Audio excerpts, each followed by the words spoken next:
First question states, so I'll keep the book open on one side and keep answering to your questions, to the questions here on the right hand side. The x and the y coordinates of the point intersection of the two axes. So you remember the x axis and the y axis meets at a point. This point of intersection is called the origin and its coordinates are 0, 0.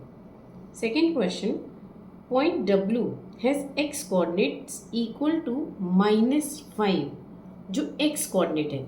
यदि आप x और y axis यहाँ पर बनाते हैं तो जो W है वो -5 है उसका x कोऑर्डिनेट, तो वो कहीं यहाँ पर लाई करेगा. आई होप आपको समझ में आ रहा होगा. -1 -2 -3. तो जो W की वैल्यू है it is lying somewhere on this yellow line. ठीक है. Can you predict the coordinates of H which is on the line through W parallel to the y axis. So W has x W के उन्होंने x coordinate बताया, हमें y coordinate नहीं बताया. मतलब कि W यहाँ पर कहीं पर भी लाई कर सकता है. मान लो W यहाँ पर लाई कर रहा है. ठीक है. तो ये क्या कह रहे हैं, अब एक पॉइंट H बताओ जिसकी line which is on the line through W, जो W पे पास होती हुई लाइन को pass and is parallel to y axis. We know this is y axis, this is x axis. तो यहाँ W के कोऑर्डिनेट्स -5 एंड B थे, तो H के कोऑर्डिनेट्स क्या होंगे. H कौन से कोऑर्डिनेट्स में लाई करेगा हमें ये बताना है. तो देखो H इस क्वाड्रेंट में लाई कर सकता है, क्वाड्रेंट 2 में और क्वाड्रेंट 3 में. दोनों में से कहीं पर भी H लाई कर सकता है. दोनों में x की वैल्यू -5 ही रहती है. तो we'll write the answer for the second question. Second quadrant, second and third quadrant is the position for H. W कहीं पर भी हो उससे लाइन पैरेलल y एक्सिस से यदि होगी तो या तो सेकेंड क्वाड्रेंट में होगी या थर्ड क्वाड्रेंट में होगी. Moving on to the third question. तो इस क्वेश्चन के लिए हम लोग पहले एक XY एक्सिस बना के देखते हैं और प्रिडिक्शन करना है. तो प्रिडिक्शन के लिए अभी हम मेन ग्राफ में काम नहीं कर रहे हैं, हम प्रिडिक्शन के लिए एक रफ में प्रिडिक्ट कर रहे हैं.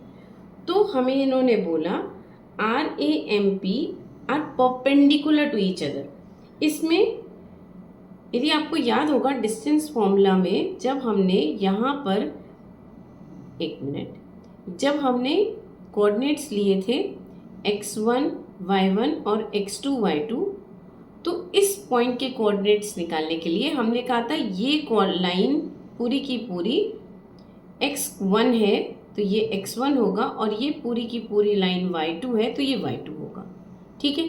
तो इसका मतलब परपेंडिकुलर होने के लिए, दो पॉइंट्स को परपेंडिकुलर बनाने के लिए हमारा क्या सेम होना चाहिए. हमारा दो पॉइंट्स के x1 सेम होने चाहिए और दो पॉइंट के y2 सेम होने चाहिए. चलो चेक करते हैं. हमारा एक पॉइंट है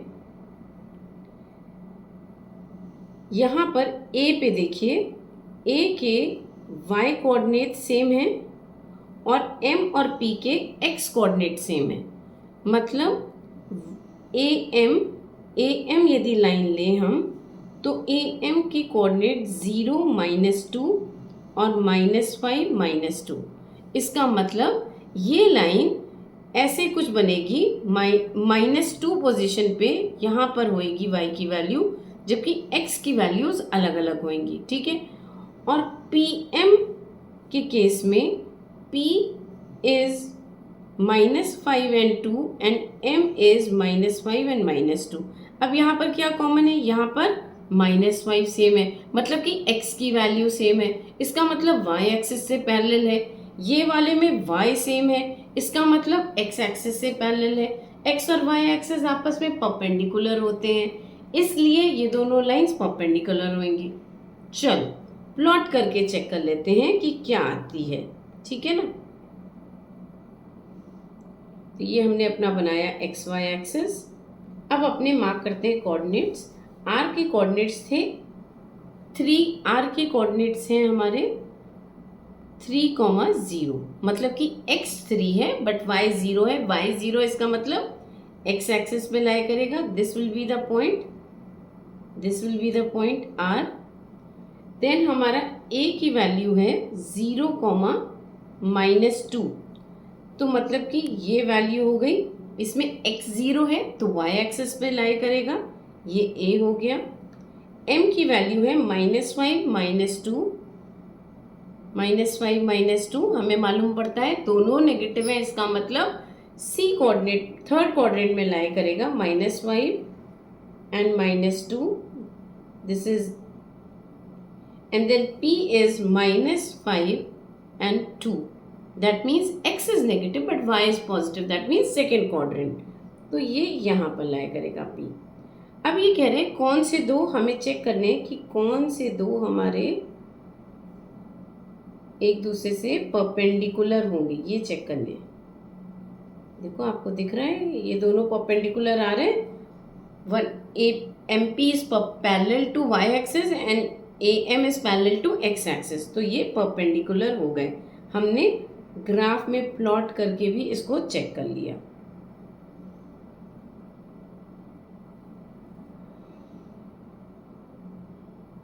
okay, then coming to the next part, 2 points or the mirror image of each other। Okay, हमें one side of the ramp is parallel to one side of the axis, कौन सी side parallel to the axis है, तो second part के लिए हम लिखेंगे MP is parallel to y axis and AM is parallel to x axis, है ना। अब कह रहे हैं एक पॉइंट जो है वो मिरर इमेज है एक दूसरे का। अब देखो मिरर इमेज के केस में आपने पढ़ा होगा, they are the image is at equal distance from the mirror as is the object, the distance of the object and the image is equidistant। तो यहाँ पर ये डिस्टेंस कितना है 2 यूनिट्स और यहाँ पर भी डिस्टेंस है 2 यूनिट्स, तो इसका मतलब P is a mirror image of, third part का आंसर है P is mirror image of M, and what is the mirror, and in this case x axis is the mirror, x axis acts as a mirror। ठीक है बच्चों, which axis will this be, this will be the x axis। आप देख रहे हो x axis के about image बन रही है, तो that is the mirror। चलो moving on to the next question, plot the point 5, -6 on the Cartesian plane and construct a right angle triangle IZN and find the length of the 3 sides। Okay, अभी पहले तो हम अपना XY axis बना लेते हैं।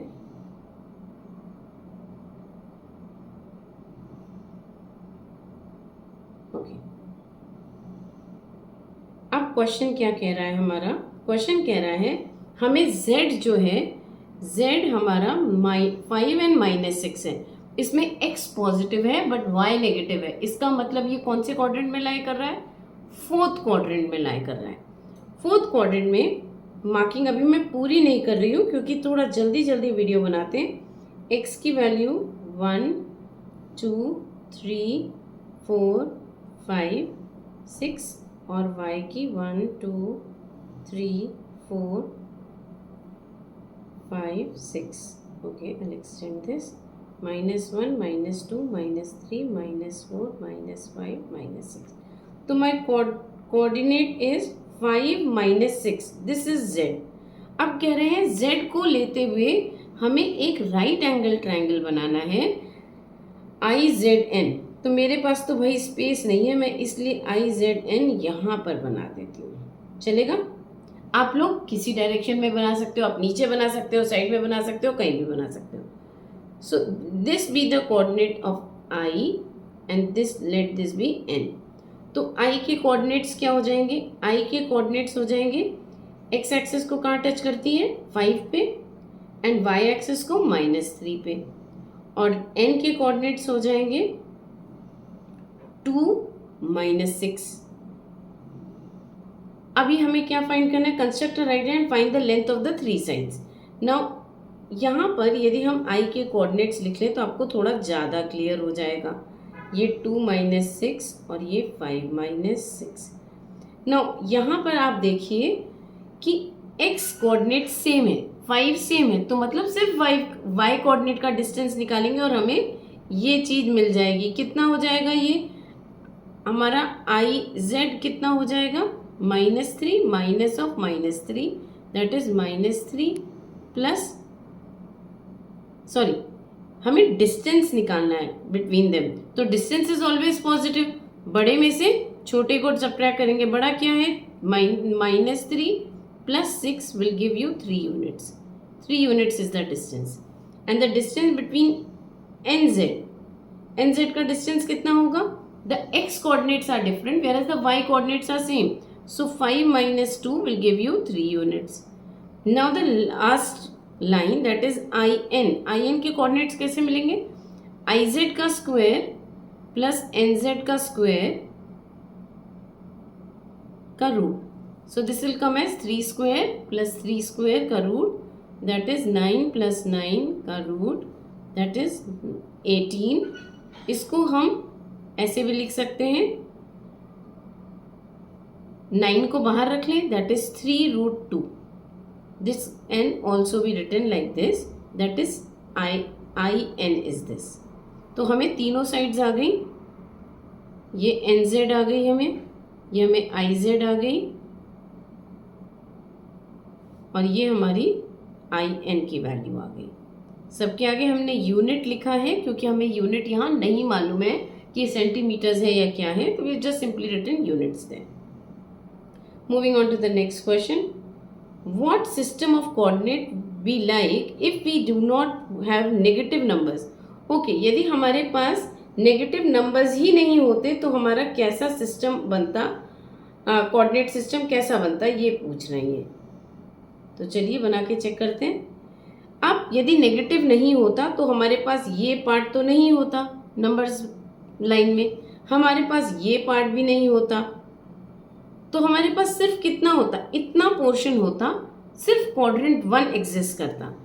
Would this system allow us to locate the points on a 2D plane? No, 2D plane में only on the positive direction, जहाँ x पॉजिटिव है y पॉजिटिव है, सिर्फ वहीं पर। But this 3 quadrants would not have been possible, so हम सारे के सारे डिस्टेंसेस लोकेट नहीं कर सकते थे पूरे 2D प्लेन में, सिर्फ we would have been restricted to quadrant 1. So what would be the system like? You will write here that since there will be no negative values available, so there will be no second and third and fourth quadrant, we will only have first quadrant and will be allowed to locate points only in the quadrant 1. Sixth question, are the points on the same straight line? Suggest a method to check. अच्छा देखो, इसके लिए पहले देखो कोई points यदि एक straight line में A B C, हमने क्लास में पहले भी पढ़ा है, यूक्लिड्स थ्योरम्स पढ़ी है, उसमें क्या कहता है कि यदि AB और BC को हम ऐड करेंगे, ज्योमेट्री के वाइज भी देखिए।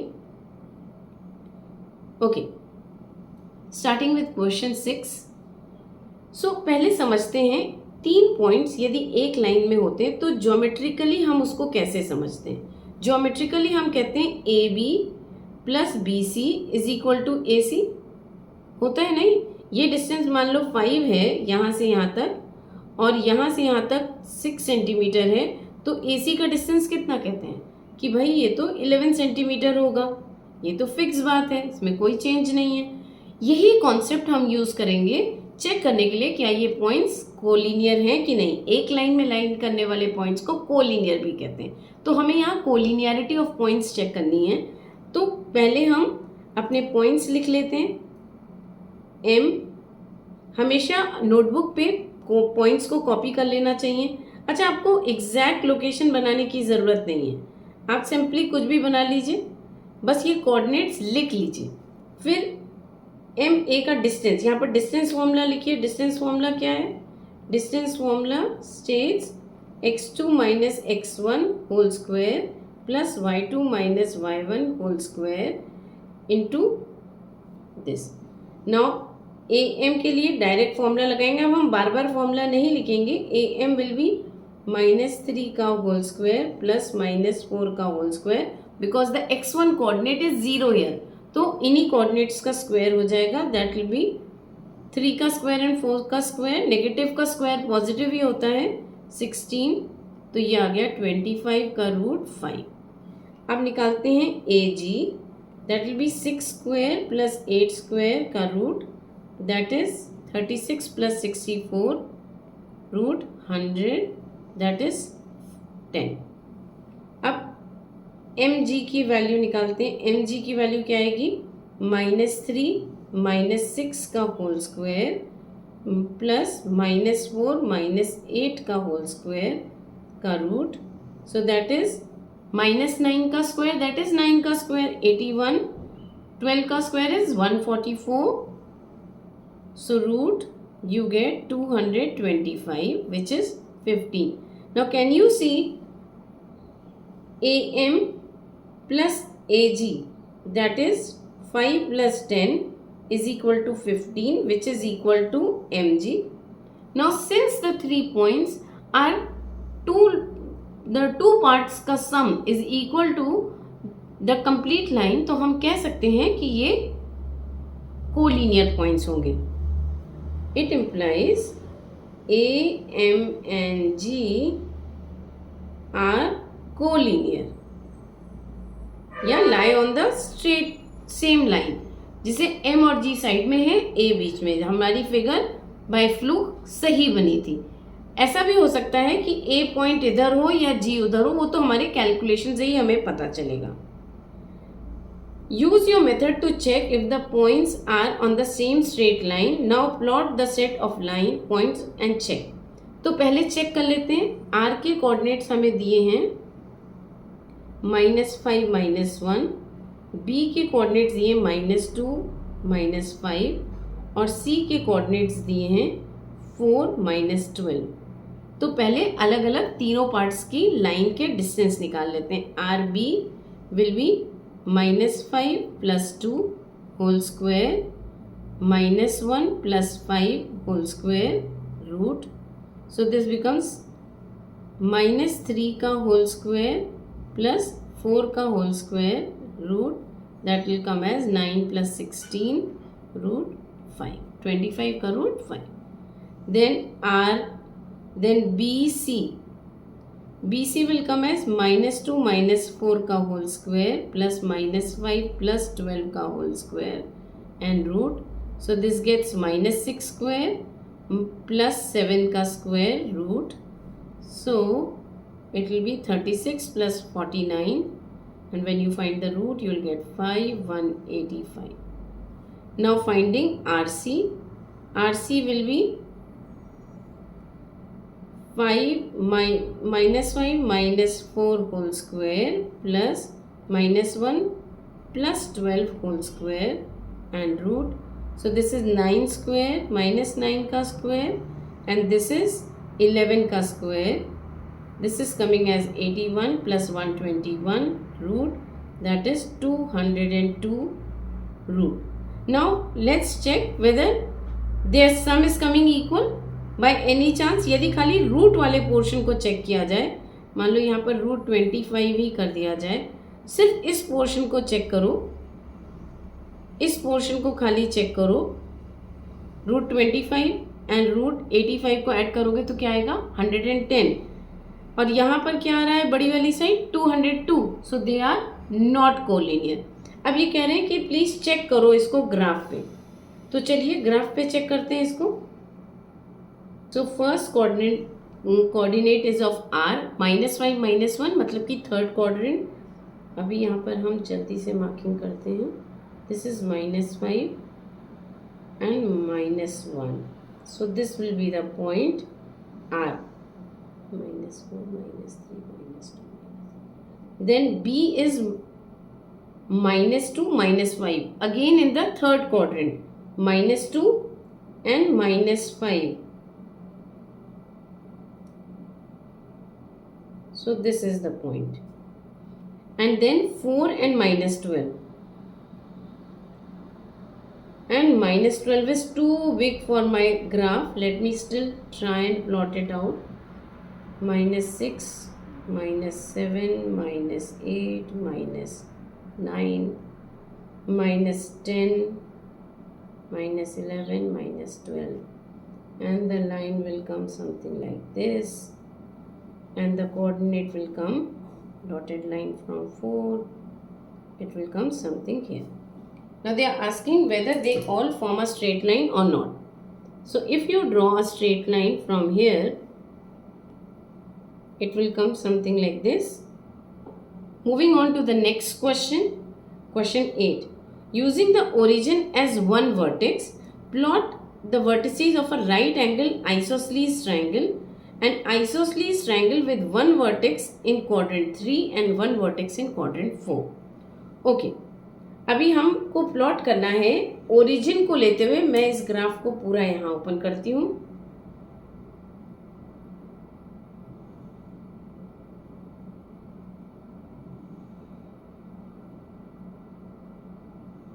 ये कह रहे हैं कि ओरिजिन को एक पॉइंट लेते हुए आपको आइसोसेलेस ट्रायंगल बनाना है. तो ये 0,0 तो हमारा एक हो गई होगा. एक right angle isosceles right angle triangle बनाना है. हमें राइट एंगल आइसोसेलेस ट्रायंगल बनाना है. तो आइसोसेलेस राइट एंगल ट्रायंगल आपका यहाँ पर भी बन सकता है. तो वर्टेक्स एक ओरिजिन है. यहाँ पर भी बन सकता है, वर्टेक्स ओरिजिन है. तो कोई भी आप ले लीजिए. Any of the right angle triangles, maybe I take this as a right angle triangle. So, what are the coordinates? Coordinates 1, 2, 3, 1, 2, 3. So the coordinate here, it is touching the x-axis at 2 and the y-axis at 3. x-axis पे y 0 होता है, तो 2 0 और यहाँ पर 0,3 और इसके coordinates हमें मालूम है. तो इन्होंने क्या कहा, हमें सिंपल बस एक प्लॉट करना है right angle triangle. Second part के लिए the isosceles triangle with one vertex in quadrant 3 and the other in quadrant 4. अब यहाँ पर हमें सिर्फ एक आइसोसेलेस ट्रायंगल बनाना है, राइट एंगल नहीं, सिर्फ एक आइसोसेलेस ट्रायंगल बनाना है जिसकी एक वर्टेक्स यहाँ ओरिजिन पे हो और बाकी दो क्वाड्रेंट 3, ये क्वाड्रेंट 3 है और ये क्वाड्रेंट 4 है. इनमें से कहीं भी हो सकती है. तो अभी आपको देखो, आपने कॉन्ग्रुएंस पढ़ा हुआ है. आइसोसेलेस ट्रायंगल में क्या होता है, दो साइड्स इक्वल होती हैं. तो मैं कोई भी ट्रायंगल ऐसे यहाँ इस लाइन पे बनाती हूँ सच दैट ये 90 डिग्री एंगल है, ये कॉमन है. यदि मैं इक्वल ये वाली साइड ले लूँ, द बेस साइड ए और बी इक्वल ले लूँ, तो क्या होगा, जो ये ट्रायंगल बन रहा है ये कॉन्ग्रुएंट हो जाएगा. कैसे कॉन्ग्रुएंट हो जाएगा, बाय SAS कॉन्ग्रुएंसी, क्योंकि OP is common between them and हमने AP और PB इक्वल लिया है बाय मेजरमेंट. तो इससे हमारे triangle OPA is congruent to triangle OPB. ये दोनों कॉन्ग्रुएंट हो जाएंगे. इट इम्प्लाइज हमारा triangle OA will be equal to OB. तो ये हमारा इसके इक्वल आ जाएगा. यदि ये इक्वल आ जाएगा तो ये ट्रायंगल आइसोसेलेस बन जाएगा. That's what we were suppose to make in this question. Question number 9. The following table shows the coordinate of point S, M and T. In each case, state whether M is the midpoint of the segment ST and verify your answer. तो ये क्या कह रहे हैं, पहले इसके coordinates check करो कि यहाँ पर आपको सबकी वैल्यू निकालनी पड़ेगी. पहले चेक करो, SM की वैल्यू निकालो. SM की वैल्यू फॉर्मूले से क्या आएगी, डिस्टेंस फॉर्मूला याद है आपको, x2 - x1. बिकॉज यहाँ ओरिजिन के साथ है तो हम डायरेक्ट कर देंगे. -3 का होल स्क्वायर प्लस 0 का whole square root will be 3. तो ये 3 आ गया. दैट इज SM का डिस्टेंस इज 3. MT का डिस्टेंस निकालेंगे तो वो भी आएगा 3 स्क्वायर प्लस 0 का स्क्वायर, दैट इज 3. और ST का डिस्टेंस निकालेंगे तो -3 का whole square plus 0 root, that is -6 का whole square root which will come as 6. So यहाँ पर हमें दिख रहा है SM plus MT is equal to ST. इसका मतलब M is the midpoint. Hence we can say yes. यहाँ पर हम यस दे देंगे, Yes, it is a midpoint. Reason for your answer, it's lying exactly in between and the average of 2x, in दोनों x का average is this. Average of the x coordinate is coming in m and average of the y coordinate is also coming in m. Because -3 plus 3 divide by 2 करोगे तो भी 0 आएगा और 0 plus 0 by 2 करोगे तो भी 0 आएगा, which is the coordinates of the mid point. एक और क्वेश्चन कर लेते हैं, उसके बाद you try the rest part similarly in your own way. चलो ये क्वेश्चन करते हैं। तो थर्ड पार्ट, इसके पार्ट्स लिख लेते हैं जिससे कि आपको समझ में आए हम कौन सा पार्ट कर रहे हैं। ये थर्ड पार्ट और ये फोर्थ पार्ट। अभी मैं कर रही हूँ थर्ड पार्ट। थर्ड पार्ट में आपकी एस एम की वैल्यू क्या आएगी, 5 आएगी। देख के भी समझ में आता है एक्स की वैल्यू सेम है, वाई की कोऑर्डिनेट सिर्फ डिफरेंट है तो खाली 5 आएगी। और एम टी की वैल्यू कितनी आएगी, वो भी 5 आएगी। क्यों? क्योंकि इन दोनों में 5 आएगी या 15 आएगी। इमेजिन करो 5 से लेके -10 तक 15 आएगी इसकी वैल्यू एम टी की। और एस टी की वैल्यू कितनी आएगी, एस टी की वैल्यू विल बी 10। तो क्या ये एक लाइन में है एस एम और टी? क्या ये एक लाइन पे लाई कर रहे हैं? They are lying on the same line, but is it the midpoint? 0,5 is the midpoint. Is this the midpoint? इन दोनों का डिस्टेंस और इन दोनों का डिस्टेंस क्या इस पूरे डिस्टेंस के बराबर है? नो। देखो एस एम तुम्हारा 5 आ रहा है, एम टी देखो एस एम तुम्हारा ये डिस्टेंस है, एस एम ये डिस्टेंस है, ये 5 आ रहा है, ये तुम्हारा डिस्टेंस 15 आ रहा है और ये तुम्हारा डिस्टेंस 10 आ रहा है। तो ये बीच में तो नहीं हुआ ना m, it is not the mid point. समझ में आया आपको? अब फॉर्मूले से भी चेक कर लेते हैं। तो इन दोनों का sum, the first term x coordinate का सम 0/0 का 0 ही आएगा, बट इन दोनों का सम यदि चेक करते हैं 0 and -10 divided by 2 will come -5, whereas here the answer is 5, so we'll write no here. Where M is the midpoint of ST, can you find any connection? Yes, the connection is the x coordinate A is midpoint of average of the coordinates. जब midpoint के जो coordinate होता है उसका x abscissa is equal to the average of the abscissa of the 2 points and उसका ordinate is the average of the ordinate of the 2 points. This is the relationship that we have learned. Moving on to question 10, use the connection found to find the coordinates of B and M is the midpoint of A, B. Okay, midpoint के coordinates दिए हैं -7 and 1 और A के coordinate 3, -4, B के coordinates x, y. अब हमने क्या सीखा? -7 is equal to average of the abscissa of the midpoint is equal to the average of the abscissa of the other 2 points. So this is like this. So it will become 3 plus x is equal to -14 and x is equal to -17. ये x के coordinate आ गए। y के लिए देखते हैं, 1 is equal to -4 plus y by 2. So -4 plus y is equal to 2, y is equal to 2 plus 4 that is 6. तो ये आ गए 6 y की value. And what are they saying? Find the coordinates of b. Coordinates of b are -17 and 6. ठीक है, this is all for this video. Rest in the next video, so keep watching Easy Maths. Bye bye till then.